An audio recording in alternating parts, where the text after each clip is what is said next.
नमस्कार, मैं डॉक्टर किंशुक पाठक और आइए आज हम बात करने वाले हैं आंगिक और वाचिक अभिव्यक्ति के बारे में। संचार, संवाद और अभिव्यक्ति मानव की प्राकृतिक और मूलभूत आवश्यकताएं हैं। मानवीय संचार की मूलभूत प्रवृत्ति आभ्यंतर यानी इंट्रापर्सनल संचार प्रक्रिया तथा इसकी आगे बढ़ने की प्रक्रिया अंतर्वैयक्तिक इंटरपर्सनल संचार तथा समूह संचार है। समूह संचार तथा अंतर्वैयक्तिक संचार में आंगिक भाषा यानी बॉडी लैंग्वेज इनका आधार रही है। आंगिक संकेतों की भाषा प्राचीन मानव समाज में संबंधों तथा जीवन की अनेक क्रियाओं का भी आधार रही है। लिपियों की खोज और इसके मानव व्यवहार का अंग बनने की विकासमूलक प्रक्रिया से पहले आंगिक अभिव्यक्ति के माध्यम से मानव संचार और संवाद की अपनी आवश्यकताओं की पूर्ति करता था। मानवीय संचार के इतिहास में आंगिक अभिव्यक्ति वर्तमान माध्यमगत संचार का आधार रही है। मानवीय संचार के अवाचिक यानी नॉन वर्बल संचार स्वरूप में बोलकर या लिखकर किए गए संचार या अभिव्यक्ति का आधार इशारों, हाव भाव और शरीर के विभिन्न अंगों के माध्यम से किया गया संचार समाहित है। शरीर की भाषा को संचार के विकास में आधारभूत प्रक्रिया माना गया है। मीडियम इज द मैसेज, माध्यम ही संदेश है, सिद्धांत का सर्वाधिक प्रभावी और प्रचलित रूप आंगिक अभिव्यक्ति प्रक्रिया में स्पष्ट प्रतीत होता है। संचारकर्ता और श्रोता दर्शक के बीच आंगिक अभिव्यक्ति का विचार और सूचना प्रेषित करने में विशेष महत्व रहा है।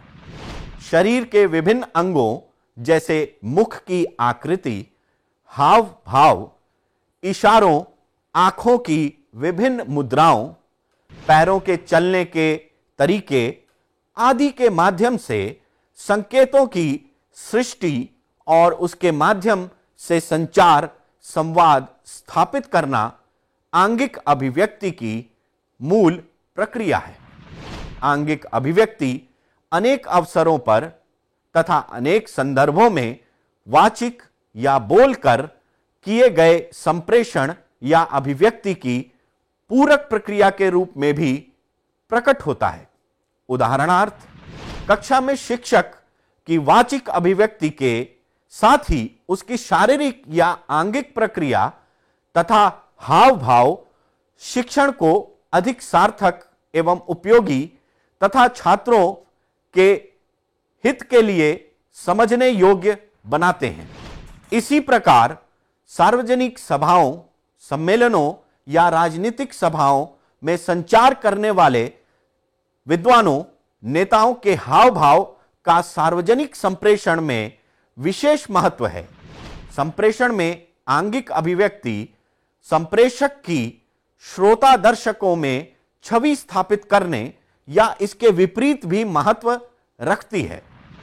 वाचिक अथवा शाब्दिक संचार की सफलता का एक आधार संप्रेषक की आंगिक अभिव्यक्ति भी है, जो पूरक प्रक्रिया के रूप में अत्यंत महत्वपूर्ण है।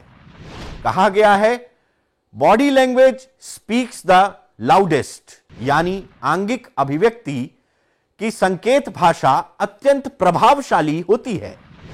शारीरिक हाव भाव के संकेत, इनकी अभिव्यक्ति तथा इनके व्यावहारिक स्वरूप यानी मैनरिज्म मनुष्य के संचार उपक्रम में बहुधा स्वाभाविक रूप से संचार और अभिव्यक्ति का हिस्सा होते हैं। अनेक अवसरों पर संप्रेषक स्वाभाविक आंगिक भाषा को सचेत रूप में यानी कॉन्शियस रूप में परिवर्तित कर अधिक प्रभावी बनाने के प्रयास भी करते हैं, किंतु ऐसे प्रयासों में प्रायः कृत्रिमता या बनावटीपन के भी लक्षण प्रकट रूप से हमें दिखाई पड़ते हैं। शब्द रहित संकेतों की आंगिक अभिव्यक्ति के शब्द रहित व्यवहार यानी नॉन वर्बल बिहेवियर प्रायः मनुष्य की आदतों और परंपराओं पर आधारित होते हैं। इनमें आंगिक मुद्राओं, जिन्हें हम पोस्चर्स कहते हैं, का विशेष महत्व है। नजरों का मिलना यानी आई कांटेक्ट आंगिक अभिव्यक्ति का उल्लेखनीय पक्ष है। संप्रेषक और प्राप्तकर्ता यानी रिसीवर तथा श्रोता दर्शक के बीच आंखों के द्वारा की गई प्रक्रिया आंगिक संचार का महत्वपूर्ण पक्ष है। प्राचीन समय में आंखों आंखों में बात का मुहावरा मानवीय अनुभवों की अभिव्यक्ति के रूप में प्रचलित था। आंखों की भंगिमाओं से संदेशों, सूचना और भावों का संप्रेषण मनुष्य की संचार प्रक्रिया का प्रारंभिक एवं प्रभावी स्वरूप रहा है। आंगिक संचार के महत्व का भारतीय संस्कृति और समाज में विशेष महत्व रहा है। श्रुति स्मृति की परंपरा लिपियों और लेखन के विकास के साथ मुद्रित माध्यम के रूप में रूपांतरित हुई। ऋषि मुनियों, विचारकों, संप्रेषकों ने जीवन को अपने ज्ञान और अनुभव के माध्यम से पहले संकेत के रूप में संप्रेषित किया और बाद में श्रुति स्मृति की ज्ञान सूचना और विचार परंपरा ने ग्रंथों का रूप लिया। सुना हुआ ज्ञान और सूचना श्रुति तथा इस श्रुति को स्मृतियों में संजोकर इसे विकसित संचार परंपरा अर्थात लिखित मुद्रित माध्यमों द्वारा अपेक्षाकृत बड़े श्रोता दर्शक पाठक समूह तक पहुंचाने की परंपरा का इतिहास साक्षी रहा है। आदिम मानव समाज की संकेत प्रणाली विकसित होकर मुद्रण और अन्य तकनीकी के सहारे जनसंचार या मास कम्युनिकेशन का रूप ले सकी। आज भी अफ्रीका, दक्षिण अमेरिका और भारत जैसे देश की जनजातियों और कबीलों की आंगिक संचार भाषा की समृद्ध परंपरा के प्रमाण उपलब्ध हैं। संकेत भाषा या साइन लैंग्वेज प्रारंभिक रूप से संकेत भाषा या अशाब्दिक संचार व्यवस्थित प्रक्रिया के रूप में नहीं स्थापित रहा। विभिन्न समुदायों और समाजों में अशाब्दिक संकेत भाषा का प्रयोग करने वालों पर कूट संकेतों के निर्माण, विकास और उसके प्रयोग तथा रिसीवर के संज्ञानात्मक स्तर के तालमेल से इसके सफल प्रयोग के प्रमाण मिलते हैं। आंगिक भाषा के प्रकट रूप नृत्य, नाटक, संगीत के क्षेत्र में स्पष्ट परिलक्षित होते हैं। बोल पाने या सुन पाने की क्षमता न रखने वाले वंचितों या मूक बधिर लोगों के संचार के लिए आंगिक भाषा के महत्व पर 20वीं सदी में संकेत भाषा, आंगिक संकेत भाषा या साइन लैंग्वेज का विकास हुआ, जो अब व्यवस्थित वैज्ञानिक रूप ले रही है। वैश्विक स्तर पर प्रतिवर्ष 23 सितंबर को वर्ल्ड लैंग्वेज डे का आयोजन किया जाता है। साइन लैंग्वेज को हाल ही में मान्यता देने के लिए भारत के प्रधानमंत्री श्री नरेंद्र मोदी ने आह्वान किया है। वर्तमान में आंगिक अभिव्यक्ति की मान्यता प्राप्त भाषा के रूप में साइन लैंग्वेज पूरे विश्व में मान्य है। अनेक देशों में मूक बधिरों के लिए साइन लैंग्वेज प्रथम भाषा के रूप में मान्य है। यद्यपि साइन लैंग्वेज को भाषा के रूप में मान्यता के विरोधियों का कथन है कि संप्रेषण संबंधी भाषाई मनमानापन या भाषाई अराजकता और किसी आकृति विज्ञान का निर्धारित स्वरूप न होना जैसे कारणों से साइन लैंग्वेज मान्य व्याकरणिक भाषा नहीं हो सकती। इसके माध्यम से की गई अभिव्यक्ति को स्तरीय मान्यता नहीं दी जा सकती। साइन लैंग्वेज की प्रामाणिकता, अभिव्यक्ति संबंधी उपयोगिता आदि के पक्षधर विद्वान की यह मान्यता है कि जटिल संरचना के बावजूद साइन लैंग्वेज का स्वतंत्र व्याकरण है और यह अभिव्यक्ति का एक सही एवं सफल माध्यम है। इसकी कुछ सीमाएं हैं। आंगिक अभिव्यक्ति की अनेक सीमाएं भी हैं। आंगिक अभिव्यक्ति यद्यपि संचार का एक सबल माध्यम है, किंतु नए संदर्भों को पारंपरिक आंगिक अभिव्यक्ति परंपरा में समाहित करना अत्यंत कठिन कार्य है। साथ ही संचारकर्ता और रिसीवर के संज्ञानात्मक स्तर के अंतराल के कारण संचारकर्ता अपने संचार के उद्देश्यों के प्राप्ति में अनेक बार पूर्ण सफल नहीं हो पाते। संचारकर्ता अपने हाव भाव, मुख की आकृति और संकेतों से जो कहना चाहता है उसे रिसीवर पूरी तरह समझ नहीं पाता, क्योंकि उसका संज्ञानात्मक स्तर संप्रेषक के संज्ञानात्मक स्तर के अनुरूप नहीं होता। आंगिक अभिव्यक्ति नितांत क्षणिक एवं तात्कालिक होने के कारण इसकी हुबहू पुनरावृत्ति प्रायः संभव नहीं होती। यद्यपि आंगिक अभिव्यक्ति के क्षेत्र में हो रहे नए वैश्विक प्रयोगों के कारण यह वैज्ञानिक एवं व्यवस्थित संचार प्रणाली का रूप ग्रहण कर रही है, किंतु आधुनिक संचार माध्यमों के विकसित स्वरूपों और उपयोगिता के कारण आंगिक संचार अभिव्यक्ति और भाषा सामान्य जन के लिए प्रायः व्यर्थ होती जा रही है। तथापि मूक बधिरों और संप्रेषण क्षमता में कमजोर मंदबुद्धि वर्ग के लिए आंगिक अभिव्यक्ति ही एकमात्र संप्रेषण का माध्यम है। इसके महत्व को देखते हुए ही भारत के दूरदर्शन सहित अनेक टीवी चैनलों पर आंगिक अभिव्यक्ति की भाषा का प्रयोग करते हुए मूक बधिरों के लिए विशेष समाचार विचार के तथा अन्य कार्यक्रम प्रसारित किए जाते हैं। न्यू मीडिया में भी आंगिक अभिव्यक्ति भाषा के माध्यम से दृश्य कार्यक्रमों के अनेक चैनल और ऐप वर्तमान में क्रियान्वित हैं।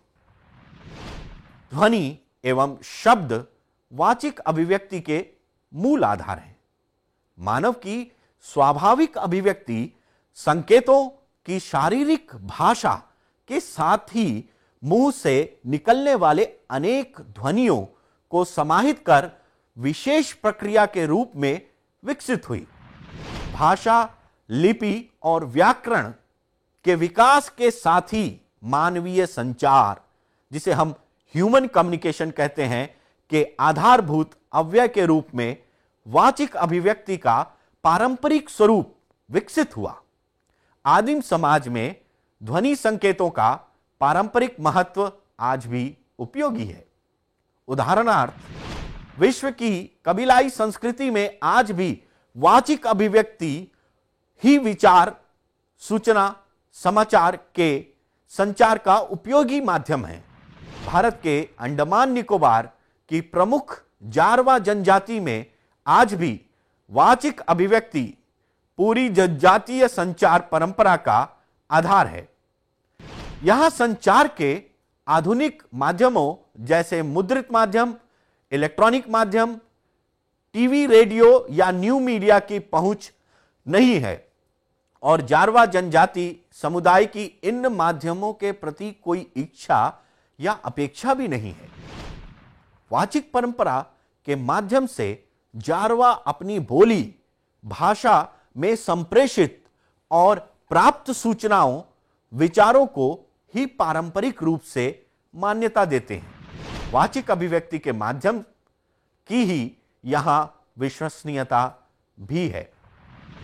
इस विश्वसनीय वाचिक अभिव्यक्ति परंपरा का अपना व्याकरण है और जारवा भाषा के अपने शब्द हैं जिनकी मान्यता है। जारवा भाषा ओंगी भाषा परिवार की 2 भाषाओं में से एक जीवित भाषा है। वाचिक अभिव्यक्ति या मौखिक संचार प्रभावी ढंग से मौखिक संप्रेषण द्वारा समाचारों, विचारों व भावों का प्रस्तुतिकरण है। व्यावहारिक जगत में वाचिक अभिव्यक्ति या मौखिक संचार एक महत्वपूर्ण संसाधन है जो संप्रेषक की वैचारिक भावनाओं के संप्रेषण का माध्यम है। वाचिक अभिव्यक्ति या संप्रेषण की स्पष्टता व्यक्तित्व की भी परिचायक होती है। उस व्यक्ति को समाज सदैव स्मरण रखता है जिसके विचार प्रभावी, आत्मविश्वास से पूर्ण तथा स्पष्ट रहते हैं। वाचिक अभिव्यक्ति के व्यक्तित्व पर प्रभाव का अद्वितीय उदाहरण स्वामी विवेकानंद है। विद्यार्थियों, महात्मा गांधी की वाचिक अभिव्यक्ति ने भारतवर्ष एवं समस्त विश्व में उन्हें राष्ट्रपिता के रूप में स्थापित किया। वाचिक अभिव्यक्ति प्राकृतिक रूप से मौखिक प्रारूप को प्रस्तुत करती है जिसमें बोलना, सुनना, हंसना आदि अभिव्यक्ति का माध्यम बनता है। मनुष्य अपनी भावाभिव्यक्ति के माध्यम से भावनाओं को भी कभी कभी मौखिक संचार का माध्यम बना लेता है। वाचिक अभिव्यक्ति या मौखिक संचार का माध्यम बदलते युग के साथ परिवर्तित होता रहा है। वाद विवाद संवाद के माध्यम से भावाभिव्यक्ति होना वाचिक अभिव्यक्ति का प्राथमिक रूप है। वर्तमान में वाचिक अभिव्यक्ति का माध्यम लिखित अक्षरों के रूप में, चिन्हों एवं चित्रों के माध्यम से भी होता है जो वाचिक अभिव्यक्ति का ही एक रूप है।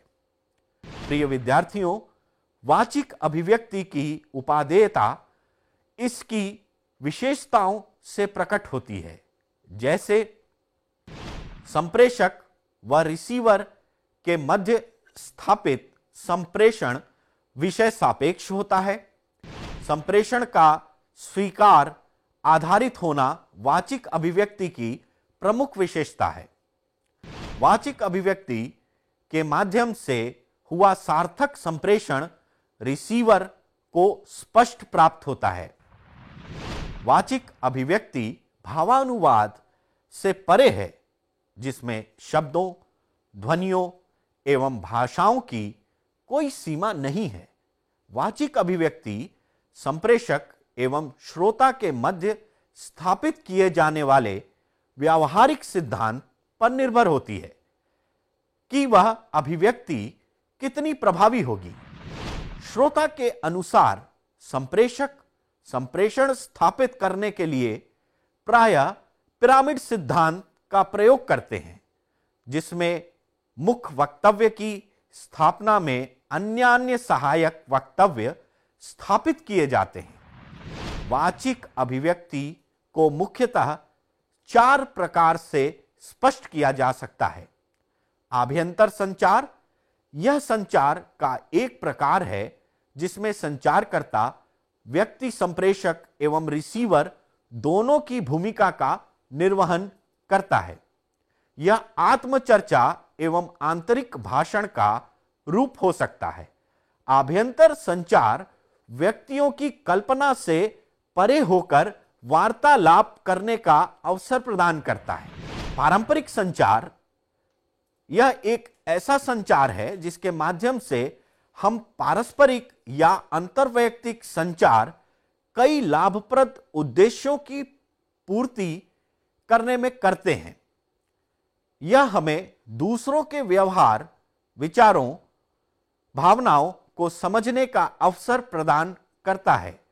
पारस्परिक संचार को एक विकासात्मक पिरामिड के रूप में देखा जाना चाहिए, जिसमें पारस्परिक संबंध चरणों में स्पष्ट होते हैं। यह संचार 2 व्यक्तियों या उनसे ज्यादा के मध्य होने वाली प्रक्रिया किसी भी जगह या वातावरण में वाचिक अभिव्यक्ति द्वारा किया जा सकता है। लघु समूह संप्रेषण। वाचिक अभिव्यक्ति के संप्रेषण में जब दो से अधिक संप्रेषक या प्राप्तकर्ता सक्रिय रहते हैं तब वह संप्रेषण का लघु समूह संप्रेषण का प्रकार होता है। यह लघु समूह संप्रेषण विभिन्न छोटे छोटे प्रारूपों में देखा जा सकता है, जैसे टीम की मीटिंग आदि। विद्यार्थियों, समुदाय संप्रेषण जहां बड़े समुदाय में स्थित लोगों को संबोधित कर अभिव्यक्ति की जाए, वह समुदाय संप्रेषण है। प्रायः यह चुनावी सभा, विद्वत सभा या संगोष्ठी इत्यादि के रूप में देखा जा सकता है। वाचिक अभिव्यक्ति की उपयोगिता। संप्रेषण के सबसे सशक्त एवं सरल माध्यम वाचिक अभिव्यक्ति की विभिन्न उपयोगिताएं हैं। मित्रों, वाचिक अभिव्यक्ति संप्रेषण में सदैव स्वतंत्रता की स्थिति होती है, अर्थात संप्रेषण में प्रत्येक व्यक्ति अपने अपने संज्ञानात्मक स्तर पर अपने अपने अनुभव एवं सुझाव प्रकट करने के लिए स्वतंत्र होता है। वाचिक अभिव्यक्ति संप्रेषक एवं रिसीवर दोनों को यह अवसर प्रदान करता है कि वक्तव्यों, वचनों एवं विचारों आदि का समर्थन करे अथवा असहमति प्रकट करे। दोनों ही स्थिति में मौखिक संचार अपने उत्कृष्टतम रूप में होता है। वाचिक अभिव्यक्ति प्रक्रिया में भावाभिव्यक्ति का भी अवसर उपस्थित होता है। संप्रेषक अथवा श्रोता, रिसीवर वक्तव्यों एवं कथनों के भाव, परिणाम एवं गुणवत्ता के अनुरूप अपने भावों को प्रदर्शित, परिवर्तित अथवा परिवर्धित कर सकते हैं। यह संपूर्ण प्रक्रिया सकारात्मक अथवा इसके विपरीत भी संभव है। वाचिक अभिव्यक्ति में तात्कालिक तौर पर सूचनाओं, विचारों को परिमार्जित और अद्यतन करना कम संभव है। वाचिक अभिव्यक्ति के विविध स्वरूप इलेक्ट्रॉनिक माध्यमों, टीवी, रेडियो तथा अन्य नवीन माध्यमों के प्रसारणों को प्रामाणिकता प्रदान करते हैं। रेडियो और टेलीविजन में वॉइस ओवर तथा आंखों देखा हाल या लाइव प्रसारण जैसे कार्यक्रमों की मूल आत्मा वाचिक अभिव्यक्ति है।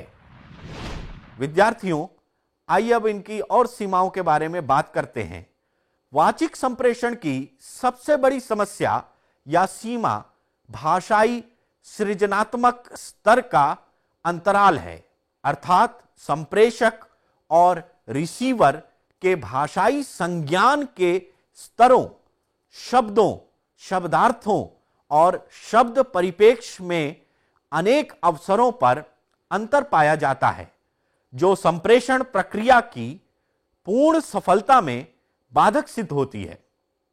वाचिक अभिव्यक्ति में एक बार प्रस्तुत या अभिव्यक्ति किए गए संदर्भों, सूचनाओं, विचारों में सुधार की सीधी संभावना नहीं होती। इसीलिए अनेक प्रसारणों में प्रसारक को क्षमा याचना के लिए विवश होना पड़ता है। इसलिए वाचिक अभिव्यक्ति की प्रक्रिया में संप्रेषण से पूर्व सतर्कता पूर्वक शब्दों और वाक्य विन्यास का पूर्व परीक्षण आवश्यक है। वाचिक अभिव्यक्ति में रिसीवर के भाषाई संज्ञान के स्तर का ध्यान रखा जाए और शब्दों का अत्यंत सावधानी पूर्वक प्रयोग करते हुए भाषा को व्याकरण की क्लिष्टताओं से न बांधा जाए। प्रिय विद्यार्थियों, अब आप इस चीज को बड़े अच्छे तरह से समझ गए होंगे कि आंगिक एवं भाषिक अभिव्यक्ति की क्या वर्तमान समय में महत्ता है।